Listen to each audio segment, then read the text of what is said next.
രാജു, ഒരു കാര്യം കൂടിയുണ്ട്. എന്താ മാഡം? ആ റോഹനെ ഈയിടെയായിട്ട് ആവശ്യമില്ലാതെ എല്ലാ കാര്യങ്ങളിലും തലയിടുന്നുണ്ട്. അതത്ര നല്ലൊരു കാര്യമാണെന്ന് എനിക്ക് തോന്നുന്നില്ല. രാജു തന്നെ ഒന്ന് ആലോചിച്ച് നോക്കിയേ. ഒരാൾക്ക് ഒരാളെ കണ്ട മാത്രയിൽ ഇഷ്ടപ്പെടുന്നു. ഇഷ്ടപ്പെട്ടെന്ന് വെച്ച് അയാളുടെ ജീവിതത്തിൽ കയറി ആവശ്യമില്ലാതെ ഇടപെടലുകൾ നടത്തുന്നത് ശരിയാണോ? അതൊരു നല്ല ക്യാരക്ടറാണെന്ന് രാജുന് തോന്നുന്നുണ്ടോ?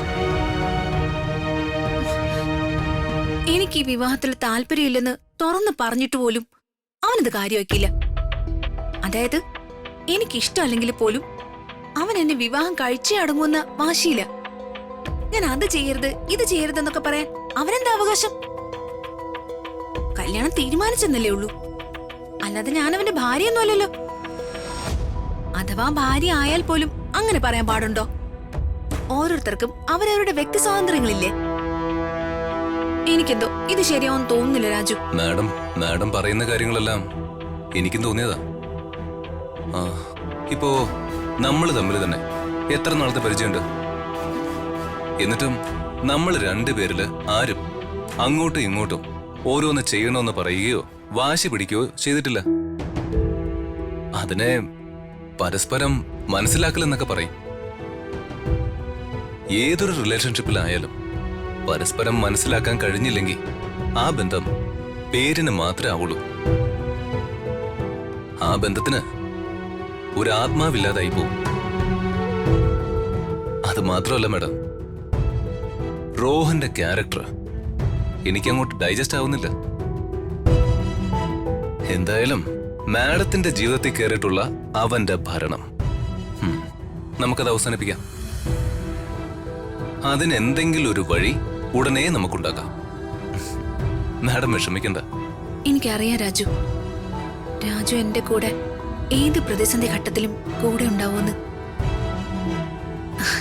എനിക്ക് ഈ ലോകത്ത് ഏറ്റവും കൂടുതൽ വിശ്വാസമുള്ളത് രാജുവിനെയാ. കാരണം എന്നെ മനസ്സിലാക്കുന്നത് രാജു മാത്രം. എന്റെ ആവശ്യങ്ങളും ആഗ്രഹങ്ങളും തിരിച്ചറിയുന്നതും അതെല്ലാം എനിക്ക് വേണ്ടി ചെയ്തു തരാൻ ശ്രമിക്കുന്നതും രാജുവാ. ആ രാജുവിനോടുള്ള വിശ്വാസം കൊണ്ട് ഞാൻ പറയാ, അച്ഛനൊരു നിഷ്കളങ്കനാ. അതുകൊണ്ട് തന്നെ അച്ഛനെ പെട്ടെന്ന് തെറ്റിദ്ധരിപ്പിക്കാൻ റോഹന് കഴിയും. അതിന് രാജു അനുവദിക്കരുത്. അച്ഛനെ തെറ്റിദ്ധരിപ്പിക്കുന്ന ഒരു കാര്യം പോലും റോഹൻ അച്ഛനോട് പറയാൻ പാടില്ല. അത് രാജു വേണം ശ്രദ്ധിക്കാൻ. അവൻ ആദ്യം ശ്രമിക്കുക രാജുവിനെ അച്ഛനിൽ നിന്നും അകറ്റാനായിരിക്കും. അതിനൊരിക്കലും രാജു ഇട കൊടുക്കരുത്.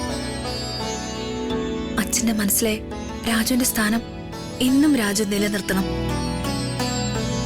രാജു അല്ലാതെ മറ്റാരും അച്ഛന്റെ കൂടെ ഉണ്ടാവാൻ പാടില്ല. കാരണം എല്ലാവരും രാജുവിനെ പോലെയല്ല. സ്വാർത്ഥ താല്പര്യങ്ങൾക്ക് വേണ്ടി മറ്റുള്ളവരൊക്കെ അച്ഛനെ ചതിച്ചേക്കാം. പക്ഷെ രാജു അങ്ങനെ ചെയ്യില്ല.